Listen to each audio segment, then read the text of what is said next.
Tá de casamento marcado? Eu vou te explicar nesse vídeo por que você e o seu parceiro ou a sua parceira devem pensar em fazer um pacto antinupcial. O meu nome é Mayara Brasil, sou advogada de direito de família para mulheres e aqui no meu canal eu explico um pouco mais sobre os seus direitos como mulher para que nós tenhamos relacionamentos melhores, mais saudáveis e mais felizes. Com uma certa frequência maior do que desejada, nós que estamos aí inseridos nas redes sociais, nesse mundo de famosos, subcelebridades e tudo mais, nos deparamos com histórias parecidas com a da Lara Nesteruk, por exemplo, que tem dois vídeos aqui no canal falando sobre a separação dela, em que, na hora do divórcio, o casal enfrenta muitas dificuldades em relação à partilha dos bens. E daí sempre surge, é que eu não fiz um pacto, é porque a gente não casou no papel, é porque a gente não documentou, por isso, E esse é um erro que a gente não precisa cometer. E aí você pode estar pensando, poxa vida, Mayara, já vou casar pensando em separar. Óbvio que não. Eu mesma estou de casamento marcada e fazendo o nosso pacto antinupcial. E não é porque estamos nos casando pensando em separar, mas porque temos ciência de que casamento é algo sério, é algo para adultos e todo casamento termina, seja pelo divórcio ou pelo falecimento de uma das partes. E isso implica em diversas consequências na vida daquelas duas pessoas que estão se tornando uma família. E é por isso que o pacto antinupcial ele é tão importante. Antigamente, as pessoas elas se casavam muito novas. Então, pense bem, a minha mãe casou com 17 anos e o meu pai tinha 18. O que eles tinham? Nada, gente. Eles tinham vontade de fazer dar certo, porque de bens materiais tinha um gato pra puxar pelo rabo. Então, ninguém pensava em pacto antinupcial. Ninguém pensava em nada disso. Casava lá, comunhão parcial de bens e o que a gente conseguia aqui, minha filha? Nós estamos no lucro. Mas, atualmente, nos anos 2020, nós nos casamos mais tarde do que os nossos pais. E quando nos casamos, já temos uma vida prévia a esse casamento. Então, alguns já têm um apartamento financiado ou quitado, outros têm uma empresa, outros têm um dinheiro guardado para fazer alguma coisa. E tudo isso deve entrar no pacto antinupcial. Mas o pacto é só para quem já tem dinheiro, Mayara, ou para quem já tem bens? Não.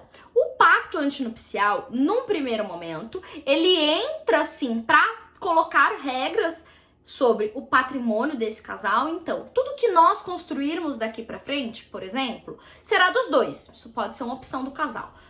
Daqui para frente, vamos colocar tudo que construirmos será de nós dois. Mas eu, exemplo, já tenho um apartamento antes desse casamento e eu quero que fique registrado. Você pode fazer registrar no seu pacto antinupcial que você já tinha um bem antes. E caso você venda esse imóvel durante o casamento e compre um outro imóvel, ele será um imóvel fruto de subrogação. Juridiquês, no português claro, significa que o quê? Esse imóvel novo aqui, ele é fruto daquele lá que você já tinha antes do casamento e que o outro não contribuiu para fazer esse bem, para construir esse bem. Então, esse imóvel aqui continua sendo um imóvel particular, um bem particular.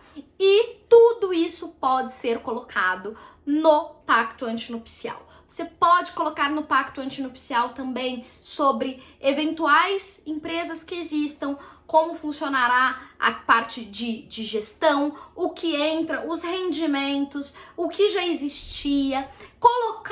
Basicamente colocar no papel tudo que cada um dos dois já possui antes do casamento, para que vocês consigam construir uma vida, construir um patrimônio juntos, de uma forma madura, de uma forma saudável, sem discussões futuras sobre o que um já tinha, o que o outro já tinha e assim por diante. Um outro ponto que é muito relevante ser analisado quando falamos em pacto antinupcial são para pessoas que já têm filhos de relações anteriores. Então, uma pessoa que tem um filho de uma relação anterior. Esse filho, ele é um herdeiro necessário. Então, caso esse pai ou mãe da criança venha a óbito, o filho é um herdeiro necessário.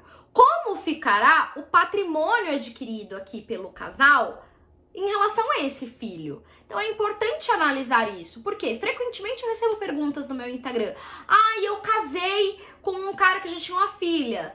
Se eu falecer, essa filha dele, essa minha enteada, terá direito ao que eu construí, ao que eu trabalhei? São questões que podem e devem ser resolvidas no pacto antinupcial. Mas o pacto, ele não serve apenas para cláusulas envolvendo patrimônio dos casais. O pacto antinupcial serve também para cláusulas existenciais, que são aquelas como multa por traição. Você pode colocar no seu pacto antinupcial que o dito cujo vai lhe pagar uma multa caso ele te traia. Já pensou? Que coisa. Isso aí, gente, ia ser pagava pelo menos as terapias de um monte de mulher por aí que levam umas par de gaia e depois ainda tem que pagar a terapia com o próprio dinheiro do bolso.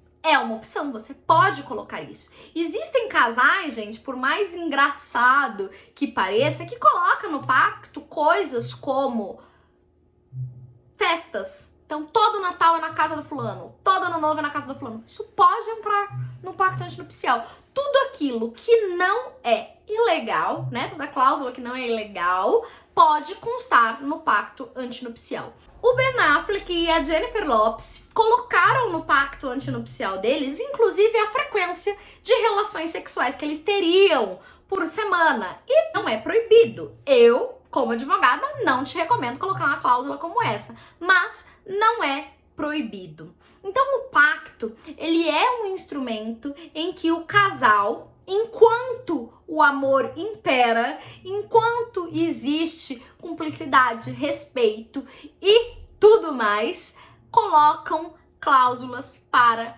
este casamento. Cláusulas envolvendo o patrimônio, o financeiro, a administração desses bens e tudo mais, e cláusulas existenciais ali de coisas do dia a dia também. Esse pacto, muita gente pergunta, pode ser feito depois do casamento?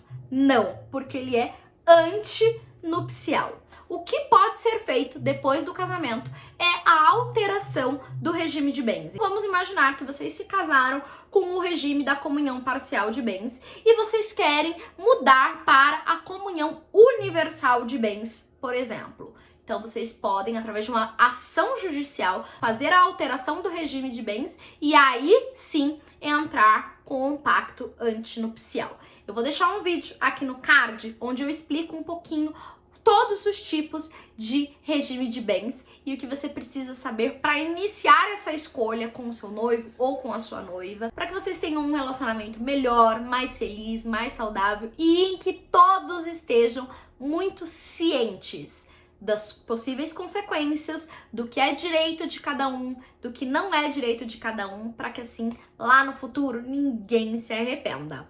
Se você gostou desse vídeo, deixa o seu curtir aqui embaixo, se fizer um comentário também, eu agradeço muito, não te custa nada e me ajuda bastante. Um beijo pra você, até o próximo vídeo, tchau, tchau!